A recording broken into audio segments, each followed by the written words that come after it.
DC current होता है वो इस तरह से आगे चलता है। यानी नमस्कार साथियों, तो आपका स्वागत है हमारे YouTube चैनल मस्त काम स्टडी हिमाचल पर। तो दोस्तों, आज मैं आपको बताने वाला हूँ कि जो करंट है वो कितने प्रकार का करंट होता है। डीसी करंट क्या होता है, एसी करंट क्या होता है, उसके बारे में आज मैं इस क्लास में आप लोगों को बताने वाला हूँ। तो आइए दोस्तों, आज मैं बताता हूं आपको कि एसी करंट क्या होता है और डीसी करंट क्या होता है। सबसे पहले जो करंट था वो डीसी करंट बनाया गया था, उसके बाद जो है वो एसी करंट बनाया जाता है। जो डीसी करंट था वो वोल्टा ने बनाया था और उसके बाद जो एडिसन थे, थॉमस एडिसन थे, उन्होंने डीसी करंट को काफी आगे ले गए। डीसी करंट और एसी करंट में सबसे बड़ा अंतर होता है कि डीसी करंट को हम स्टोर करके रख सकते हैं और एसी करंट को हम स्टोर नहीं कर सकते हैं। यानी जिस डिवाइस में उसको हम रखेंगे, अगर स्टोर करने की भी कोशिश करेंगे तो वो उसी में छटपटाकर वो अपनी ऊर्जा को खत्म कर देगा। तो आइए आज बताऊंगा एसी वर्सेस डीसी। तो जो एसी करंट, डीसी करंट के बारे में बताया, जो सबसे पहले वोल्टा ने इस करंट को बनाया था, उसके बाद थॉमस एडिसन ने, जिसने बल्ब का आविष्कार किया था, उसी वैज्ञानिक ने इसको अमेरिका में बैटरियों में, जो बैटरियों में प्रयोग होता है, उसको डीसी करंट कहा जाता है, यानी डायरेक्ट करंट। जो डीसी करंट होता है उसको बोलते हैं डायरेक्ट करंट, और जो एसी करंट होता है उसको बोलते हैं अल्टरनेटिव करंट। अल्टरनेटिव का मतलब होता है कि अंतर दे दे के गैप दे दे के चलना। अब किस प्रकार का गैप, वो यहां पर समझिए। जैसे एसी करंट है, यहां एसी करंट है, तो एसी करंट की जो चलने की प्रक्रिया होती है वो किस प्रकार की होती है। जो डीसी करंट होता है वो डायरेक्ट करंट कहा जाता है उसको, वो एक ही दिशा में फ्लो करता है, यानी उसके जो चलने की प्रक्रिया होती है वो एक ही दिशा में होती है। और जो एसी करंट होता है उसके चलने की प्रक्रिया वेव की तरह होती है, यानी वो एक तरंग की तरह चलता है। वेव यानी तरंग, वो वेव की तरह चलता है, वो इस तरह से आगे फ्लो करता है।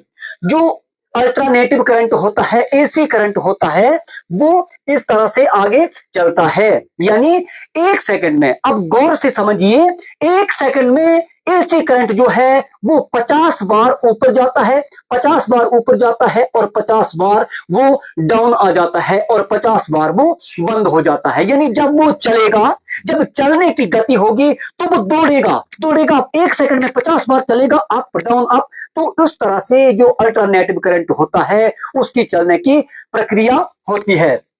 दोस्तों, जो एसी करंट है ये 50 बार होता है, इंसान अपनी आंखों द्वारा इसको नहीं देख पाता है। जो इसकी चलने की हर्ष होता है, जो इसकी चलने की गति होती है, वो नहीं देख पाता है। क्योंकि इसलिए नहीं देख पाता है कि इंसान अपनी आंखों द्वारा कोई भी घटना हो, एक सेकंड में 12 बार से अगर अधिक हो जाती है, 12 बार से अगर वो कम होती है तो वो उसको देख सकता है, महसूस कर सकता है। लेकिन अगर कोई घटना एक सेकंड में 12 बार से ऊपर हो जाती है, अगर 12 बार से ऊपर हो जाती है तो उसको अपनी आंखों द्वारा इंसान बिल्कुल नहीं देख पाता है।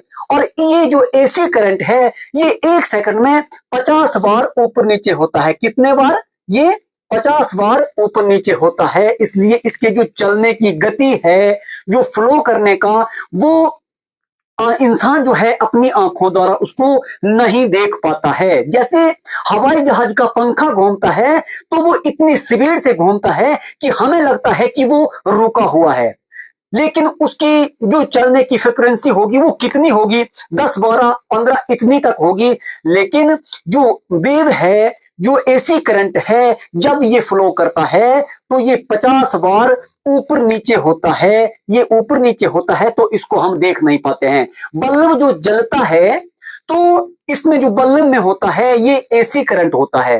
बल्ब जब जलता है तो ये 50 बार झपकता है, लेकिन हम इसे महसूस या देख नहीं सकते हैं बल्ब को। तो जो एसी करंट है उसको स्टोर करना मुश्किल होता है, और जो डीसी करंट है उसको हम स्टोरेज कर सकते हैं। जो एसी करंट है वो अगर स्टोर किया जाए तो उसी डिवाइस में वो छटपटाकर, वो झंझनाहट कर छटपटाकर खत्म हो जाता है। अगर डीसी करंट से किसी को झटका लगता है तो आप सब लोगों को लगभग पता है कि जब झटका लगता है आदमी को तो आदमी झंझनाहट जैसी पैदा होती है, तो ये डीसी करंट होता है। वो वेव की तरह हमारे शरीर में दौड़ता है और आदमी को झंझनाहट लगती है, आदमी वो लहरा कर चलता है। करंट जब आगे फ्लो करेगा तो वो लहरा कर ही चलेगा। और जो इसकी फ्रीक्वेंसी होती है, इसकी फ्रीक्वेंसी, इसका जो बताया मैंने, ये 50 हर्ट्ज होता है, इसका होता है 50 हर्ट्ज। ये 50 हर्ट्ज इसकी जो गति होती है वो होती है 50 हर्ट्ज। और जो इसकी फ्रीक्वेंसी होती है, frequency root mean square value, इसकी जो फ्रीक्वेंसी है उसको हम लगभग निकालते औसतन वैल्यू, जिसको हम औसतन वैल्यू बोल सकते हैं, और इस औसतन वैल्यू को हम निकालते हैं RMS। Root mean square value में इसकी जो है वो फ्रीक्वेंसी को निकालते हैं, और इसकी फ्रीक्वेंसी जो है वो लगभग में होती है, वो लगभग में मानी जाती है, यानी उसकी जो फ्रीक्वेंसी है वो RMS root mean square value में ही निकाली जाती है। और इसका जो एसी करंट है उसके जो जनक है वो निकोला टेस्ला को माना जाता है। अमेरिका में एक वैज्ञानिक थे, मैं उसकी वीडियो में जब निकोला टेस्ला की वीडियो बताऊंगा तो उसमें उसके जन्म से लेकर उसके मृत्यु तक का सारा वृतांत आप लोगों को बताऊंगा, लेकिन इसके जो जनक हैं वो है निकोला टेस्ला। तो इसका आविष्कार अमेरिका में हुआ था। निकोला टेस्ला जो थॉमसन एडिसन थे उनकी कंपनी में एक काम करने वाला वहां पे इंजीनियर था, और उसी ने सबसे पहले एसी करंट का जो है वो आविष्कार किया था। डीसी को करंट को एसी करंट में कन्वर्ट कर दिया था निकोला टेस्ला ने। तो ये थी कहानी आज करंट की, एसी करंट और डीसी करंट। धन्यवाद दोस्तों।